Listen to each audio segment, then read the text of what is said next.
ক্ষমতায় থাকার সময় দেখবেন কত কথা কয়, এটা বুঝ করে কথা কওয়া লাগে না। টেলিভিশন খুললে পত্রিকার পাতা উল্টাইলে দেখা যায় তো একটা লোক খালি ডাকতে আছে, খেলা হবে খেলা হবে করে ডাকতে আছে।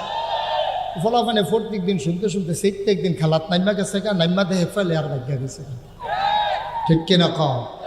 এটা বুঝ করে কম লাগে না। এই বয়সের একটা লোক যদি কয় খেলা হবে, হ্যাঁ গিয়ে ওপেন হার্ট সার্জারি করে রাখছে, তো হে দৌড় দিতে পারবো না, খেলতে পারবো, এটা বুঝ করে কোয়ার দরকার আছে না, কইয়া লাইছে আর কি। মুসলমান মন দিয়ে শুনো, আমার আল্লাহ রাব্বুল আলামিন এই দুনিয়ার ভিতরে মানুষ করে বানানোর পরে আপনাকে আমাকে এমনে এমনে ছেড়ে দেন নাই। কোন পথে গেলে জান্নাত, কোন পথে গেলে জাহান্নাম, কোন পথে গেলে লাভ আর কোন পথে গেলে লোকসান, কোন পথে ভালো কোন পথে মন্দ, কোন পথে কল্যাণ কোন পথে অকল্যাণ, কোন পথে শিরক বিদআত, কোন পথে তাওহীদ রিসালাত, কোন পথে কুফর আর কোন পথে ইসলাম জানানোর জন্যে আমার আল্লাহ যুগে যুগে নবী এবং রাসূল পাঠাইছেন। বলেন সুবহানাল্লাহ। মুসলমান মন দিয়ে শোনো, এই নবী এবং রাসূলগণ তাদের দায়িত্ব হলো মানুষদেরকে অন্ধকার থেকে আলোতে নিয়ে আসা, গোমরাহি থেকে হেদায়েতে নিয়ে আসা, কুফর থেকে ইসলামে নিয়ে আসা। আল্লাহর নবীরা দিবানিশি এই কাজটাই করেছেন। আদম আলাইহিস সালাম থেকে শুরু করে আখিরি জামানার নবী আকায়ে নামদার তাজদার মদিনা মুহাম্মদ মুস্তাফা আহমদ মুজতবা সৈয়দুল মুরসালিন খাতামান নবিয়্যিন, মক্কার মতি মদিনার জ্যোতি দুকুলের সাথী ফখরে মওজুদাত সৈয়দুল আনাম রহমতে দু আলম হুজুর পারনুর সাল্লাল্লাহু আলাইহি ওয়াসাল্লাম। সব নবী এবং রাসূলেরা আল্লাহর পথে মানুষকে ডেকেছেন। আমি তো বলেন সুবহানাল্লাহ। যেই জমানায় যেই জিনিসটার চাহিদা ছিল বেশি, আল্লাহ এই জমানায় মানুষদেরকে এই জিনিসটা দিয়েছেন বেশি। ও মুসলমান মন দিয়ে শোনো, ওই আদম আলাইহিস সালাম থেকে শুরু করে এমন কোন নবী নাই যেই নবীদেরকে স্পেশাল কোয়ালিটি, অনন্য বৈশিষ্ট্য, আলাদা একটা বৈশিষ্ট্য মণ্ডিত করেন নাই। সব নবীদেরকে যেই জমানায় যে জিনিসটার চলন ছিল বেশি, ওই জিনিসটাকে আল্লাহ দিয়েছেন বেশি। এক এক নবীকে এক একটা উপাধি দিয়েছেন, আর এই এক এক নবীকে এক একটা মুআজিজা দিয়েছেন। যেমন আদমুস সফিউল্লাহ, আদমকে বলা হতো আবুল বাশার, নূহ আদমে সানি, ইব্রাহিম খলিলুল্লাহ, ইসমাইল জবিউল্লাহ, মূসা কালিমুল্লাহ, ঈসা রূহুল্লাহ। সুলাইমান নবীর দিলেন রাজত্ব, দাউদ নবীর দিলেন সুন্দর কণ্ঠ, ইউসুফ নবীর দিলেন সুন্দর চেহারা। ও মুসলমান, এমন একটা নবী নাই যেই নবীর আল্লাহ অনন্য বৈশিষ্ট্য দেন নাই।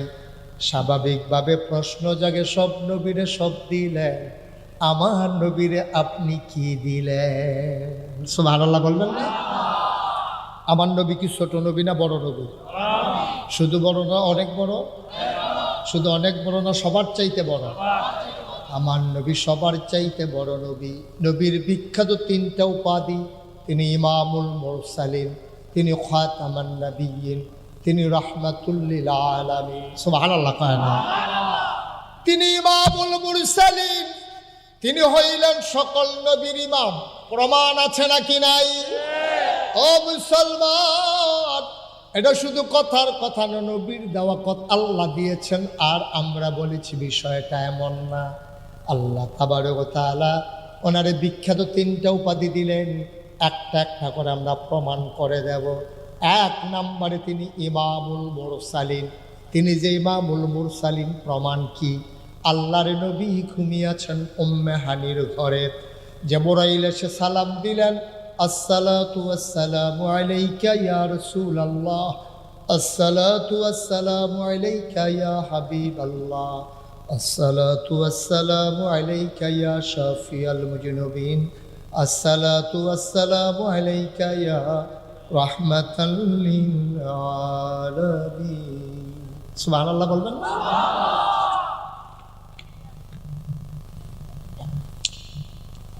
আল্লাহর নবীর ঘুম ভেঙে গেল।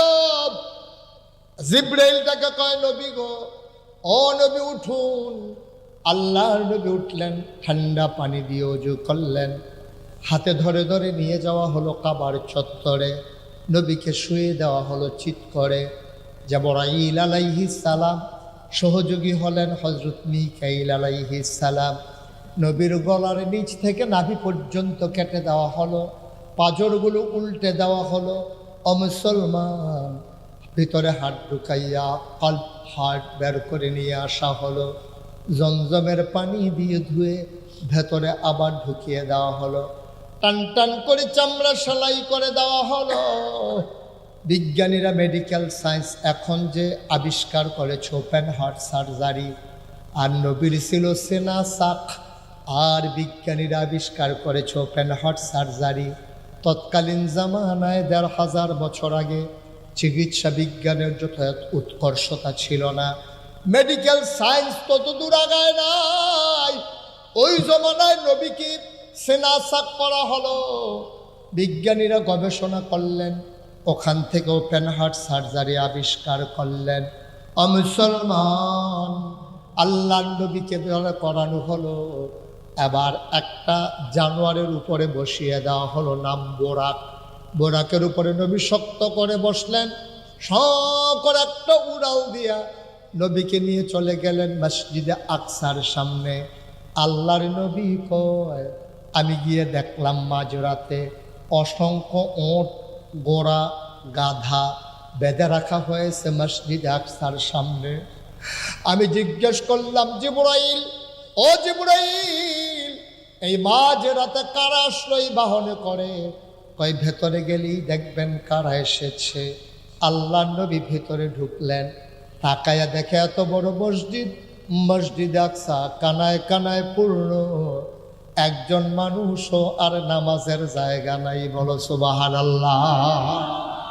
পুরোটা মসজিদ কানায় কানায় পূর্ণ। নবীজি জিজ্ঞেস করলেন, জিবরাইল, আমাকে এনেছো, দাঁড়াবো কোথায়? পুরোটা মসজিদ তো ভরপুর লোক দিয়া, আমাকে কেন এসেছো, কোথায় দাঁড়াবো? আবার জিবরাইল ডাক দেখা, একটা জায়গা খালি আছে দেখেন। আল্লাহর নবী তাকায়া দেখলেন কোথাও জায়গা খালি নাই, ইমামতির জায়গায় কেউ দাঁড়াই নাই। আল্লাহর নবী জিজ্ঞেস করলেন, ওরা কারা? হয় সমস্ত নবী এবং রাসূলেরা।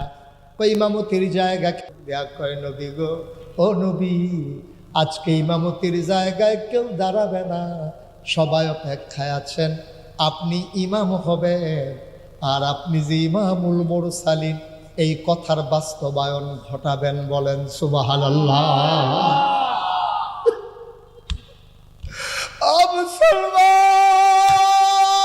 মুসলমান, এই নবী তোমার আমার নবী, তিনি যে ইমামুল মুরসালিন, এতদিন ছিল কথার কথা, আজকে বাস্তব প্রমাণ হয়ে গেল। নবী নামাজ পড়ালেন, সব নবীরা নবীর পেছনে মুক্তাদি হয়ে নামাজ পড়লেন।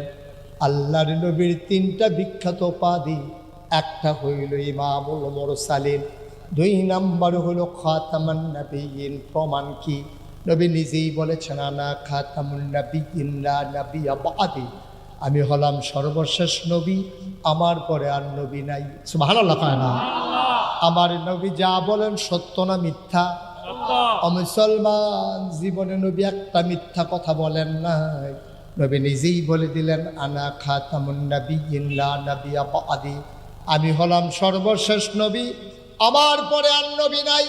এখানেই শেষ না, নবীর ইন্তেকালের 81 দিন আগে। কয়দিন? ঘুমাই গেছেন সব? জুড়ে বলেন কয়দিন?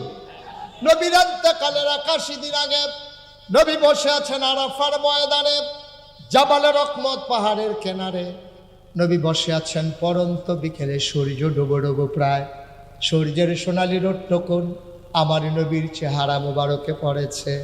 ও মুসলমান, ওই দিন ওই ময়দানে, ওই ময়দানটা ছিল আরাফার ময়দান, দিনটা ছিল ইয়াউমুল জুমআ, ইয়াউমুল আরাফা। সুবহানাল্লাহ কয় না? 1,24,000 অথবা 1,25,000 সাহাবা সেই দিন ময়দানে। আমার নবী বসে আছেন উটের পিঠে, বুধুলি লগ্ন পরন্ত বিকেল, মৃদুমন্দ বাতাস। আল্লাহর নবী বসে আছেন উটের পিঠে। হঠাৎ করে সাহাবারা তাকায়া দেখলেন নবীর কপালে মুক্তার দানার মতো ঘাম জমে গেছে, গালগুলো লাল, চোখগুলো বড় বড়। সবাই চমকে উঠলেন, থমকে দাঁড়ালেন, আশ্চর্যান্বিত হয়ে গেলেন। সবার মনে প্রশ্ন জাগলো, মৃদুমন্দ বাতাস, রোদের তীব্রতা নাই, প্রচণ্ড গরম নাই, তারপরেও নবী কেন ঘেমে গেলেন? সবাই বুঝলেন এটা হচ্ছে ওয়াহী নাজিলের লক্ষণ।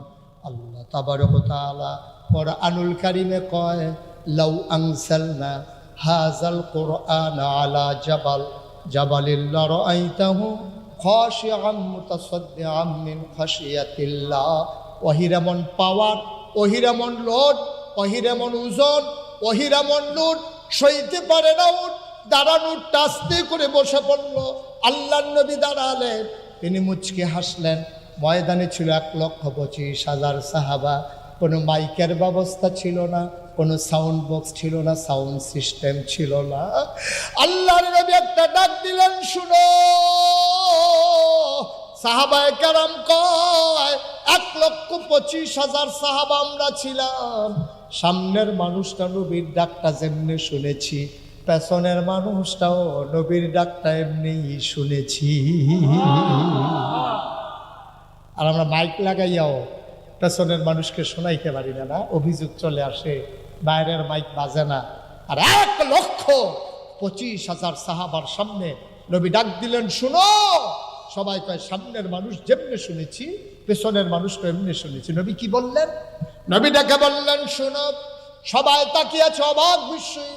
এমনি নবী সুন্দর, তার উপরে বিকেলের সোনালি রোদ, সৌন্দর্য যেন 1000 গুণ বেড়ে গেল। কপালে মুক্তার দানার মতো ঘাম, চুলগুলো তার হালকা হালকা কোঁকড়ানো, ঘর পর্যন্ত প্রলম্বিত। ও মুসলমান, আমার নবী চুলের ভিতরে তৈল দিয়ে যখন আছড়াতেন, অবাক বিস্ময়ে সাহাবারা তাকিয়ে দেখতেন। মনে হইতো চুলের মাঝে যেন মৃদুমন্দ ঢেউ দেখা যায়।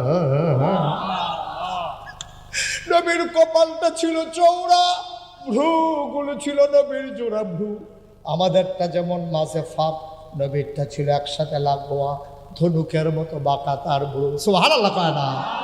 নবীর চোখের পাতাগুলো ছিল গোলাপি রঙের, এক একটা ফুটন্ত গোলাপের পাপড়ির মতো। তিনি কখনো বা যখন চোখের পলক ফেলতেন, মনে হইতো মৃদুমন্দ বাতাসে ফুটন্ত গোলাপের একটা গোলার পাপড়ি যেন দোল খাইতেছে। নবীর চোখের সাদা অংশ ছিল রক্তিমাভ সাদা, কালো অংশ ছিল কৃষ্ণ কালো। নবীর নাকটা ছিল খাড়া, ছিদ্রগুলো ছিল নবীর ছোট ছোট। ঠোঁটের উপরে ছিল চিকন সরু গোঁফ, ঠোঁটগুলো ছোট তার গোলাপি রঙের। অমুসলমান, কখনো বা যখন তিনি মুচকি হাসতেন, ঠোঁট দুইটা যখন একটু ফাঁক হতো, অবাক বিস্ময়ে মানুষ তাকিয়ে দেখত। মনে হইতো গোটা পৃথিবীতে যেন বিজলি চমকাইছে। আল্লাহর নবী ডাক দেয়া কই, শুনো শুনো শুনো। সাহাবারা কই, ইয়া রাসূলুল্লাহ গুস্তাখি মাফ কর দিজিয়ে। বেয়াদবি মাফ করবেন, কি বলতে চান বলেন। আল্লাহর নবী কই, মাত্র একটা আয়াত নাজিল হয়ে গেল, শুনবা নাকি? সাহাবারা কয়, দয়া করে যদি শোনান। আল্লাহর নবী শুনিয়ে দিলেন।